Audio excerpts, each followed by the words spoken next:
Good evening, ladies and gentlemen. This is Commissar with another TLO game for you today. This game between Sen and TLO. It is a ZvZ, yet again on Daybreak, seemingly the latter's favourite map. And we are going to see, hello, good luck, have fun out of Sen. Sen, our Taiwanese player today. And of course the Taiwan and Korean servers were indeed merged quite some time ago.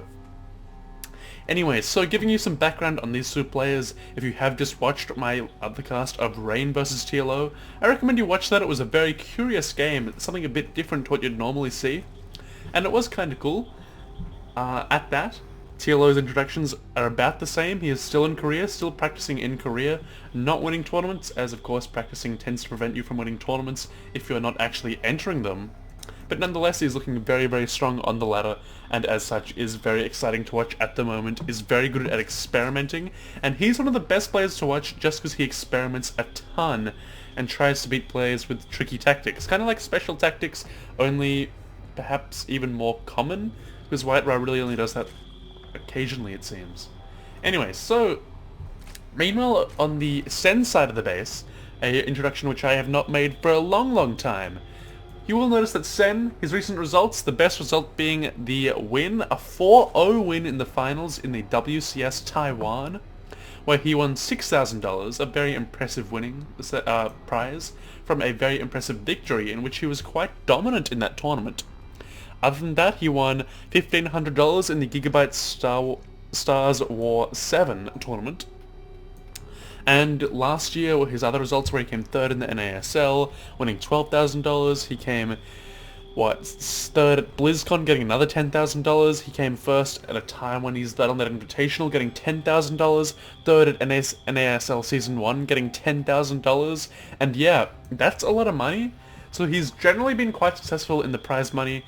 Not $100,000 yet, I believe, in prize money, but certainly well over $50,000, and is doing a lot better than most players out there.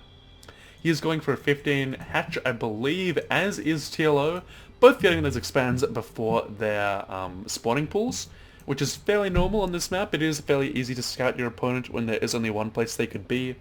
Easy to defend natural, and really, most top players aren't interested in cheesy wins. They're interested in playing out longer matches to test their skills a bit better, and as such, you'd expect this sort of play to happen, as generally a super fast pull, like a 6 pull say on this map, is a bit suicidal as your opponent could so easily scout it. Anyway, so we are going to see both players see each other's bases quite easily and be quite content with what they see. Sen, of course, having a gas geyser. TLO does not, though. And that gas is very common in this matchup, as it allows for Banelings, Ling speed, roaches potentially, depending on your poison. You get to pick your poison a bit. And TLO, I don't know what he's going to do. Maybe go for some queens to try and make up for it. He loves queens. We've gathered that from the previous matches. He just loves his queens. We'll have to wait and see if he does go heavy into the queens in this ZvZ as well. And with a third queen already on the way, he may indeed be doing that. So, yeah. It is a bit surprising at it. Well, not surprising for TLO to be doing it, but it is a bit of a surprising build order in general. And we are seeing, a super fast lair out of Sen as well. Very unorthodox to skip Banelings and roaches straight away and go straight for that lair tech. It is not normal, and we'll have to wait and see if we do see like a Mutalisk Rush or something like that, as it would actually be hilarious if we saw that, because TLO makes so many queens that it would actually be so hilarious to see mass mutas, say, dying to queens. I'd love to see it, but we'll have to wait and see what does happen this game. The economies, of course, are going to be kicking up for both players. They are joining up very hard at this stage. And you will notice that Sen, despite his super fast lair rush, is still even with TLO and harvesters, so it's not a rush which, say, destroys his ability to harvest. And TLO is also getting a lair before Banelings or roaches. So, again, very unusual play. We are going to see, though, at the front, Evo Chambers from TLO, so a bit of a wall in, trying to make himself at least somewhat safe against any sort of early rush plays, which is logical, it makes sense. But we do already see the Spire on the way for Sen, and the Roachron now on the way for TLO, so this tech could indeed favour Sen, but at the same time, a Roachron could mean a Hydralisk Sen coming down soon afterwards, so if that happens, it could be very awesome for TLO. Again, we'll have to see if TLO is prepared in time, if he does manage to scout Sen out at all. At the moment, no. He won't be able to. but he does have overlords nicely positioned throughout the map to try and see things. Maybe one over here would help to spot those mutas when they come out straight away. Other than that, TLO looking okay at this stage, but again, the mutas will be the big question in this game. Okay, so yeah, just waiting for that. The link speed is on the way for Sen, about to be finished before the mutas will indeed be coming out. And then the upgrades is the other big thing to watch at this stage in the game. And oh, it's a Spire out of TLO. So Spire v Spire, with Sen's Spire being earlier and Sen's gas being higher, could favour Sen, but at the same time, TLO getting double upgrades on ground, his ground army is going to be stronger. And it is important to note, oh, I love this creep clearing out by Sen here. With a single Overseer, a couple of Lings, and it is indeed going to be pushed up by TLO's Queens. He does have extra energy, so it's not going to hurt him too much, but it is still kind of cool from Sen to do that. Meanwhile, Sen is expanding to a third base, which TLO does indeed see. And yeah, it's going to be interesting to see how the Spire vs Spire does go down. As I was saying earlier, we do all know that having guys underneath your mutas in Muta v Muta basically means splash hits ground units instead of air units, and it helps your mutas to have guys underneath them. Of course, if it is a battle that takes place in TLO's base, he should be okay, as he will have queens, but we'll have to wait and see. And oh, I don't know if TLO is watching there, he may have caught a glimpse of that Mutalisk. We'll have to wait and see though. There is one spore, yes, Force was on the way, he did see it, he knows the mutas are coming, and he is getting ready as fast as he can. Will he be ready in time though is the big question. This base over here could be denied, but perhaps a more efficient attack would be to go straight for the mineral line. We're going to see a queen be sniped here, I think. Yes, it will die. Yep, easy kill there. Exploding into a bit of gory bits, and we are going to see roaches targeted. Very odd targeting of roaches there. From Sen, playing it safe, I suppose, trying to avoid any traps in the main base. Maybe wary of infestors or that sort of thing.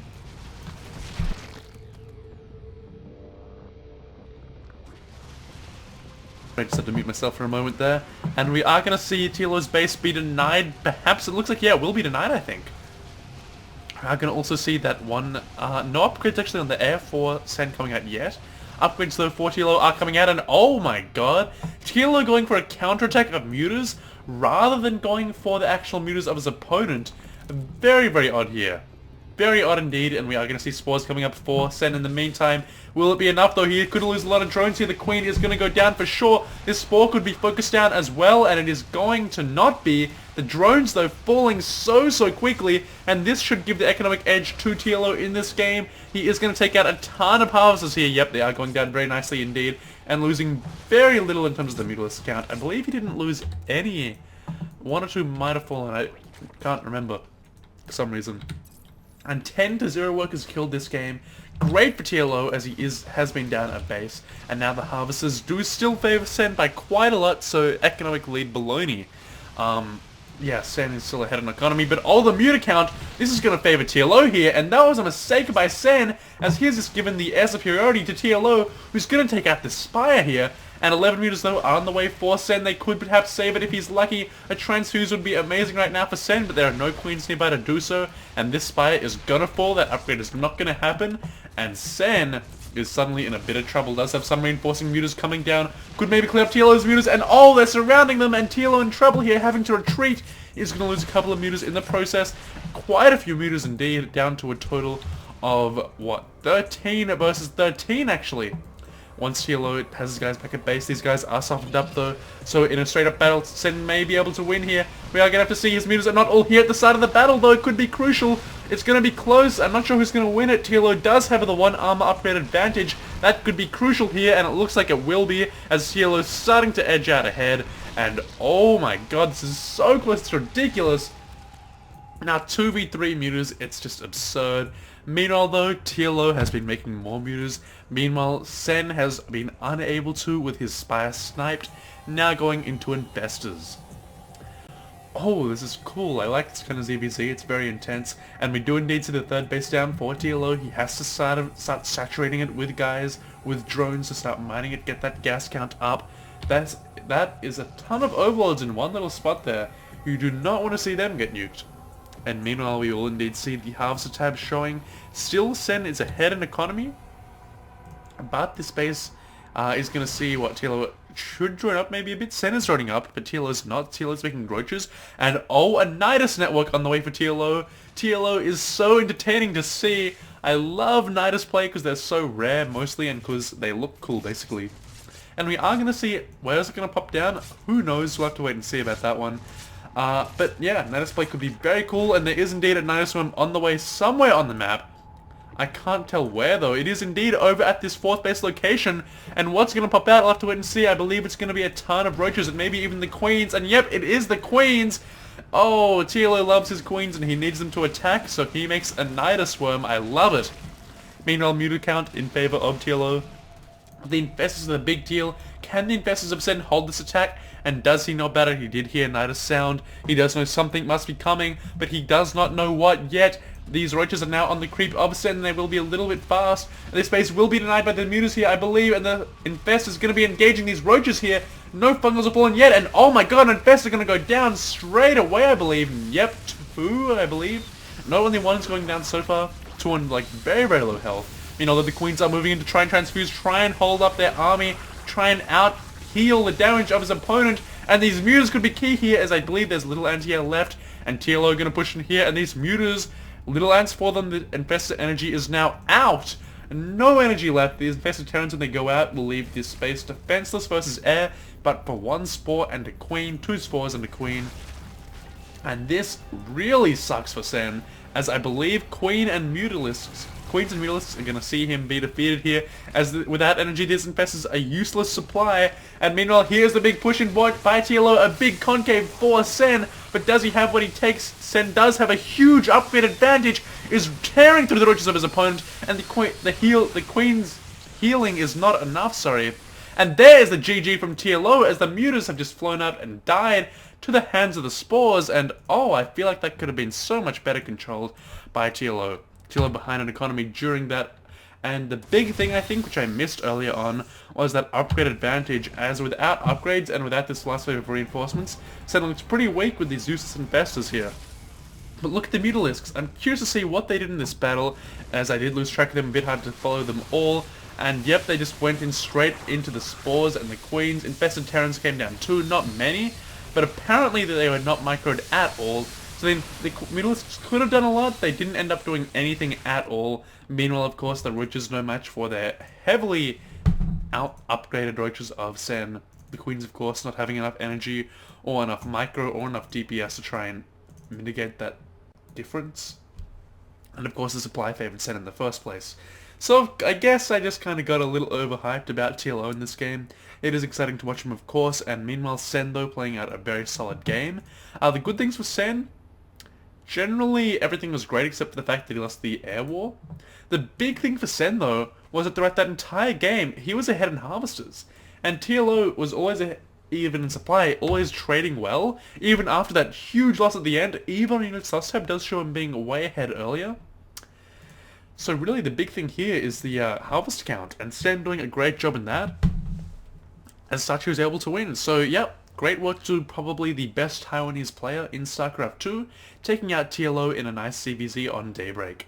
If you did like my commentary, please do subscribe to my YouTube channel, and other than that, basically, please give me some feedback, please, I don't know, comment, like the videos if you like, subscribe of course, and thanks for watching, and I'll see you guys on another day.